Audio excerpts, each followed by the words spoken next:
ओम श्री गणेशाय नमः। आप सभी का दिन शुभ और मंगलमय हो। आज आप सुनेंगे पौष मास महात्म्य का अध्याय 6। श्री नारायण जी कहते हैं, नारद, शंकर सुवन कार्तिकेय नंदिकेश्वर से ऐसा कहकर कि मैं भी आपके साथ चलता हूँ। शीघ्र ही कृतिकाओं को समझाते हुए नीतियुक्त वचन में बोले, माताओं, मैं देव समुदाय, बंधु वर्ग और माता को देखना चाहता हूँ, इसलिए शंकर जी के निवास स्थान पर जाऊंगा। इसके लिए आप लोग मुझे आज्ञा प्रदान करें। सारा जगत शुभदायिका, संयोग वियोग सभी देव के अधीन है।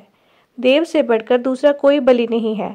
वह श्री देव श्री कृष्ण के वश में रहने वाला है, क्योंकि वे देव से परे है। इसलिए संत लोग उन ऐश्वर्यशाली परमांतर का निरंतर भजन करते हैं। अविनाशी श्री कृष्ण अपनी लीला से दैव को बढ़ाने और घटाने में समर्थ हैं। उनका भक्त दैव के वशीभूत नहीं होता।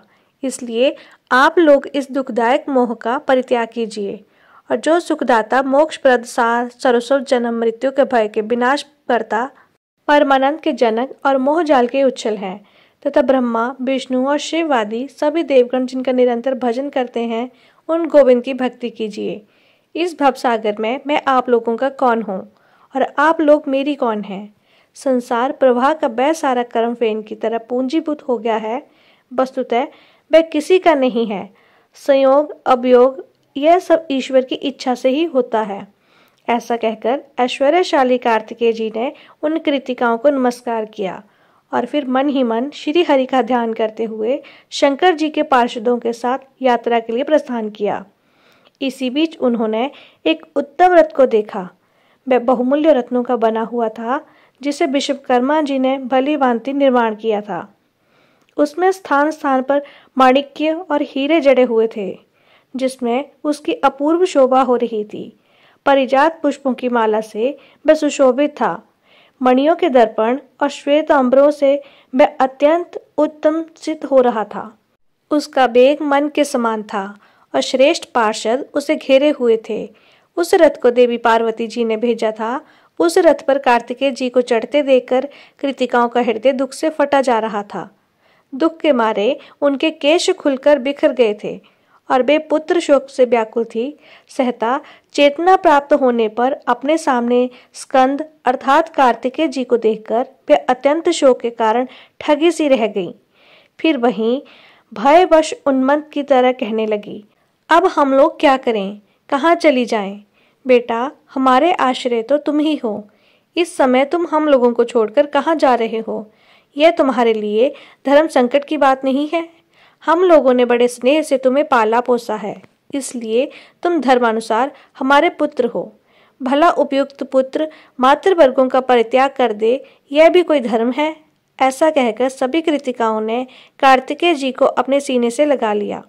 इस प्रकार मंगल सकन को देखते और सुनते हुए कार्तिकेय जी आनंद पूर्वक उसके समान वैशाली रथ के द्वारा क्षण मात्र में ही अपने पिता के मंदिर में जा पहुँचे।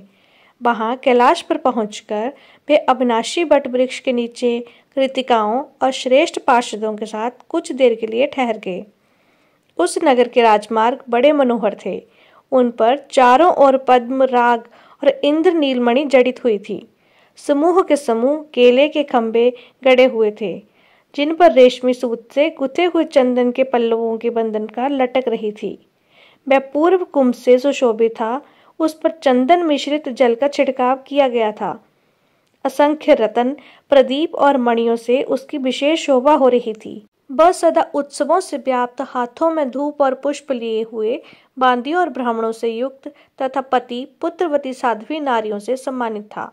समस्त मंगल कार्य करके देवी पार्वती, लक्ष्मी जी, सरस्वती जी, दुर्गा, सावित्री, तुलसी, रति, अरुंधति, अहिल्या, दति, सुंदरी, तारा, अदिति, शत्रुपा, शची, संध्या, रोहिणी, स्वाहा, अनुसुया, संज्ञा, वरुण पत्नी, आकुति, प्रसूति, देवहूति, मेनका, एक रंग तथा एक प्रकृति वाली मैनाक पत्नी वसुंधरा और मनसा देवी को आगे करके वहां आई। फिर देवगण, मुनि समुदाय, पर्वत, गंधर्व और किन्नर सब के सब आनंद मग्न होकर कुमार के स्वागत में गए। महेश्वर भी तरह तरह के बाजों, रुद्रगणों, पार्षदों, भैरव और क्षेत्रपालों के साथ वहां पधारे। फिर शक्तिधर कार्तिकेय जी पार्वती जी को निकट देकर हर्ष से गदगद हो गए। उस समय वे तुरंत ही रथ से उतर पड़े और सिर झुकाकर उन्हें प्रणाम करने लगे। तब पार्वती जी ने कार्तिकेय को देखकर लक्ष्मी आदि देवियों, मुनि पत्नियों और शिव आदि सभी से यत्नपूर्वक परम भक्ति के साथ संभाषण किया, अर्थात वार्तालाप किया, और उन्हें अपनी गोद में बिठाकर वे चूमने लगे। फिर शंकर जी, देवगण, पर्वत, शैल पत्नियों, पार्वती जी आदि देवियों तथा सभी मुनियों ने कार्तिकेय जी को शुभ आशीर्वाद दिया। फिर कुमार गणों के साथ शिव भवन में आए। वहां सभा के मध्य में उन्होंने क्षीर सागर में शयन करने वाले भगवान विष्णु को देखा। वे रत्न आभूषणों से विभूषित होकर रत्न सिंहासन पर विराजमान थे। धर्म, ब्रह्मा, इंद्र, चंद्रमा, सूर्य, अग्नि, वायु आदि देवता उन्हें घेरे हुए थे। उनका मुख प्रसन्न था और उस पर थोड़ी थोड़ी सी मुस्कान की छटा थी। वे भक्तों पर अनुग्रह करने के लिए कातर हो रहे थे। उन पर श्वेत जप डाला जा रहा था और देवेंद्र तथा मुनेन्द्र उनकी स्तुति कर रहे थे। उन जगन्नाथ को देखकर कार्तिकेय जी के स्वर्ग में रोमांच आ गया। उन्होंने भक्ति भावपूर्वक सिर झुकाकर उन्हें प्रणाम किया। इसके बाद ब्रह्मा जी, धर्म देवताओं और हर्षित मुनिवर में प्रत्येक को प्रणाम किया और उनका शुभ आशीर्वाद प्राप्त किया। फिर बारी बारी से सबसे कुशल समाचार पूछकर वे एक रत्न सिंहासन पर जा बैठे। उस समय पार्वती जी सहित शंकर जी ने ब्राह्मणों को बहुत सारा धन दान किया। श्री नारायण जी कहते हैं, नारद, फिर जगदीश्वर विष्णु जी ने प्रसन्न मन से शुभ मुहूर्त निश्चय करके कार्तिकेय को एक रमणीय सिंहासन पर बिठाया और कौतुकवश तरह तरह के झांझ मंजीरे और यंत्र बाजे बजवाए।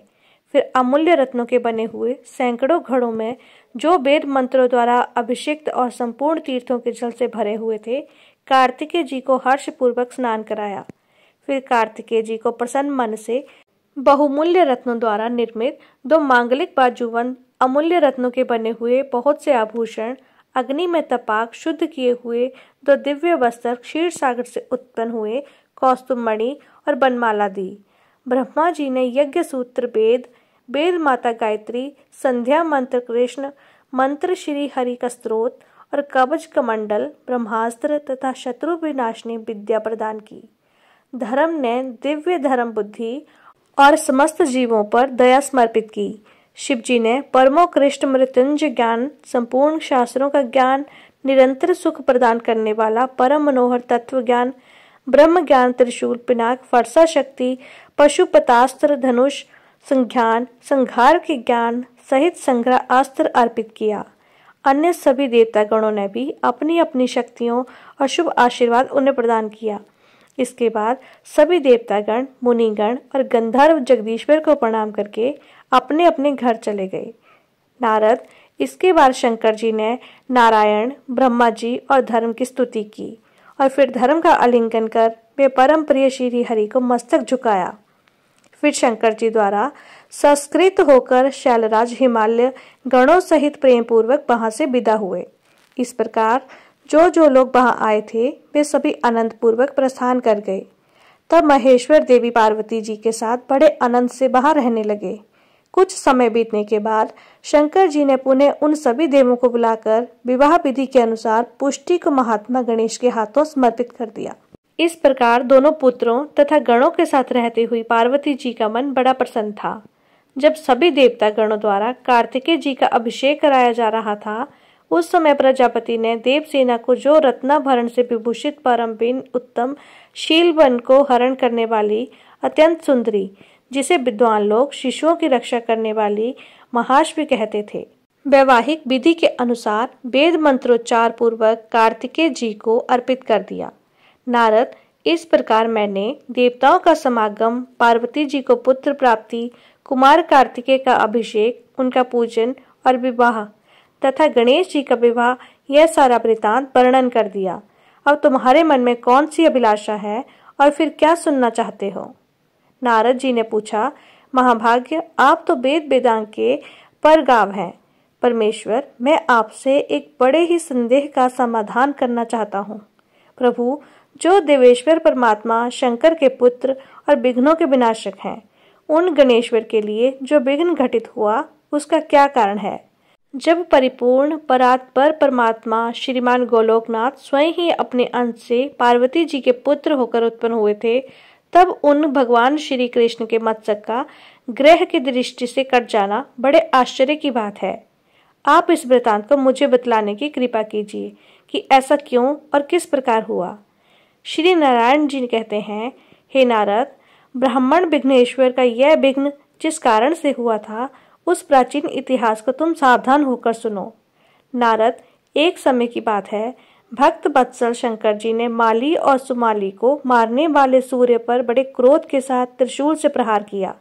वह शिव जी के समान तेजस्वी त्रिशूल अमोघ था, इसलिए उसकी चोट से सूर्य की चेतना नष्ट हो गई और वे तुरंत ही रथ से नीचे गिर पड़े। जब कश्यप जी ने देखा कि मेरे पुत्र की आंखें ऊपर को चढ़ गई हैं और वे चेतनाहीन हो गया है, तब वे उसे छाती से लगाकर फूट फूट कर विलाप करने लगे। उस समय सारे देवताओं में हाहाकार मच गया। वे सभी भयभीत होकर जोर जोर से रोने लगे। अंधकार छाने लगा। अंधकार छा जाने से सारा जगत अंधीभूत हो गया। तब ब्रह्मा जी के पौत्र तपस्वी कश्यप जी ने, जो ब्रह्म तेज से प्रज्वलित हो रहे थे, अपने पुत्र को प्रवाहीन देकर शिव जी को शाप देते हुए बोले, जिस प्रकार आज तुम्हारे त्रिशूल से मेरे पुत्र का बक्षस्थल विदीर्ण हो गया है, हे शिव, उसी तरह तुम्हारे पुत्र का मस्तक भी कट जाएगा। शिव जी आशुतोष तो है ही, अतः क्षण मात्र में ही उनका क्रोध चला गया। तब उन्होंने उसी क्षण ब्रह्म ज्ञान द्वारा सूर्य को जीवित कर दिया। फिर जो ब्रह्म विष्णु और महेश के अंश से उत्पन्न है, वे त्रिगुणात्मक भक्त व सूर्य चेतना प्राप्त करके पिता के समक्ष खड़े हो गए। फिर भक्ति पूर्वक पिताजी को तथा शंकर जी को प्रणाम किया। साथ ही पिता द्वारा किए गए शंभु के शाप को जानकर वे कश्यप जी पर कृत हो गए, जिससे उन्होंने अपने विषय को ग्रहण नहीं किया और क्रोध में आकर यूं कहा कि ईश्वर के बिना यह सब कुछ तुच्छ है। इसलिए विद्वान को चाहिए कि वह मंगल कारक सत्य को छोड़कर अमंगल की इच्छा कभी न करे। इसलिए अब मैं विषय का परित्याग करके परमेश्वर श्री कृष्ण का भजन करूंगा। यह सुनकर देवताओं ने ब्रह्मा जी को प्रेरित किया।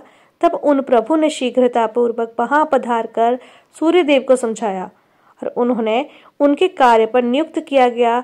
फिर ब्रह्मा जी और शिव जी और कश्यप जी आनंद पूर्वक सूर्य को आशीर्वाद देकर अपने अपने भवन को चले गए। इधर सूर्य भी अपनी राशि पर आरूढ़ हो गए। उसके बाद और सुमाली व्याधिग्रस्त हो गए। उनके शरीर में सफेद कोढ़ हो गई, जिससे सारा अंग गल गया, शक्ति जाती रही और प्रभा भी नष्ट हो गई।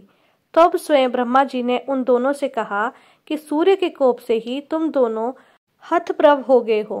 तुम्हारा शरीर भी गल गया है, इसलिए तुम लोग सूर्य का ही भजन करो। फिर ब्रह्मा जी ने उन दोनों को सूर्यदेव का कवच, स्त्रोत और पूजा की सारी विधि बतलाकर ब्रह्मलोक को चले गए।